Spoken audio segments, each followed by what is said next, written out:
How's it going, everybody? Sessiion here. Welcome to just kind of a quick chat talking about the rework that was applied to Eruption with the February update, changing the perk TLDR status-wise from a total incapacitated perk that has regression to being a current regression perk that allows you to see the aura of anybody that gets hit by the gen for 10 seconds.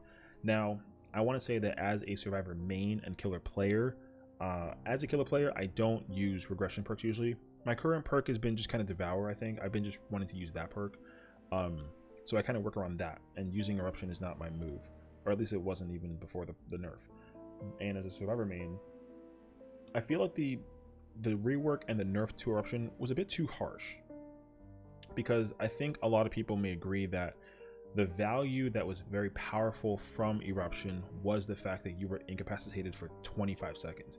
That's basically just 30 seconds, because it was paired with Deadman's, of just being able to do nothing, especially when a generator was very close to being cleansed, because now people will just sit there. I'm guilty of this, of sitting there until the incap is away and the Deadman's goes away, and you just tap the gen and then you try to get it done before something else happens, right? But I think most of the time, in that case scenario, the killer would just try to either get a hook or something, and then they would immediately just go to the gen that got Deadman's, and then if it was tapped by any survivor, they would re-kick it. And then if there was an overcharge or a call of brine, that would just kick into gear, right? But now that's just no longer a problem for survivors, and it becomes a much larger issue for killers, because they can't really prevent survivors from doing nothing for essentially 30 seconds. So the power of and value out of that 30 seconds of doing nothing was really, really strong for killers, because like doing nothing, like survivor players mentally, like they just sat there until the gen was done or almost done, right? And then they would wait till it goes away and try and cleanse it. At least now that they got rid of it, they can go find another generator to do. They can heal up if anybody's injured, right? They can just do that stuff. I think personally that the rework, like I said, was too harsh for them to just get rid of it entirely and change it with aura, because I think that in order for you to get the value of aura out of this, it's a little bit too complicated to kick a gen, have someone work on the gen, it activates on it down, and then you can see aura.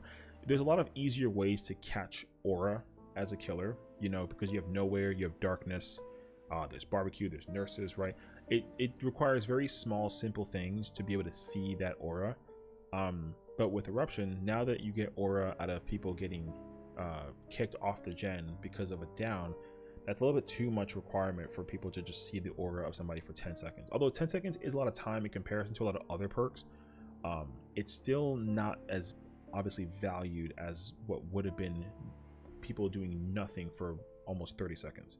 So that change is definitely really, really gonna hit a lot of killers' mental, because I think that, I think personally, if I was making a change to the perk where it can see a bit of balance but still keep its power, was to just reduce this timer from 25 either back down to 16 or even like 15, something just to kind of allow them to, again, keep using perks to reduce that timer, right? Because Vigil is very powerful for this perk, like it really does work in a lot of ways, but they just got rid of that entirely. So now it's really easy for, the killer will just kind of put the down on the survivor, and then people will scream, auras are revealed.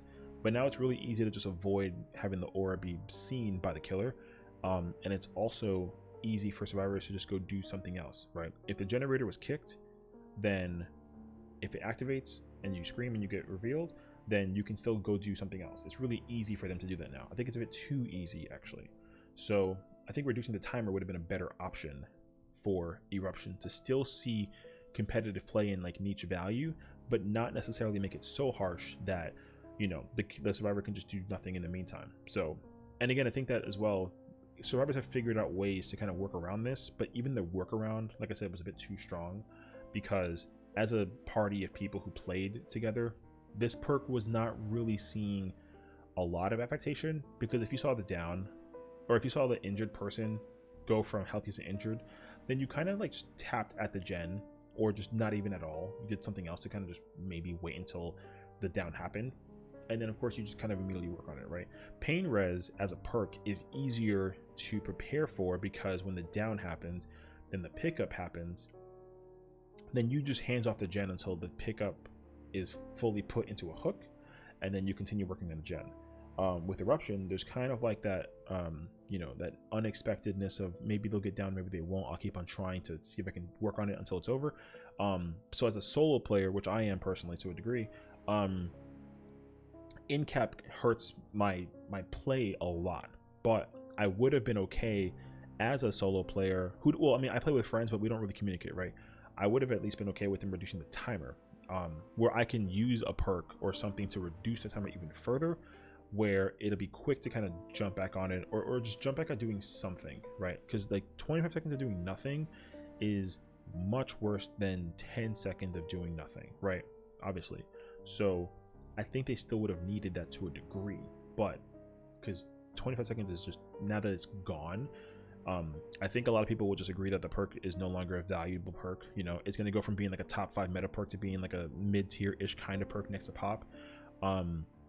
So, but again, I think that it's important to remember that there's so many other perks that'll be able to take the place of this perk, but this is just a perk that a lot of killers are having a lot of value out of using, and now that's just not going to be the case anymore, at least unless you know, figure out a way to make it work, right? But using the in-cap status is just no longer going to be a thing, and I think that's going to be something that's daunting to some killers, and we'll have to figure out an alternative way to keep the pressure going on survivors that's not this in-cap status. So long story short, I think that the status effect being gone completely is a bit too harsh of a nerf for the perk, but I do think that there would have been at least some good value out of just reducing the timer for it to kind of balance it out. And having it be an aura tracking perk now is a bit too much for what's necessary to activate that aura. And I mean, we'll see how it plays into effect. I'm sure a lot of killers will try the perk out. I certainly might try it out in like a customs or game if I unlock the perk. I'd be curious to see how it works now, but I think a lot of people might agree that it's not anywhere near as good of a perk as it was, which again, I'm in agreement with that too. So let me know what you think. Honestly, I don't really know if this was a perk that needed to be put into the dirt as much as it is now. Maybe somebody might be able to like counter argue that it's going to be still usable to some degree, but just for a different purpose, right? But we'll see kind of how it plays out.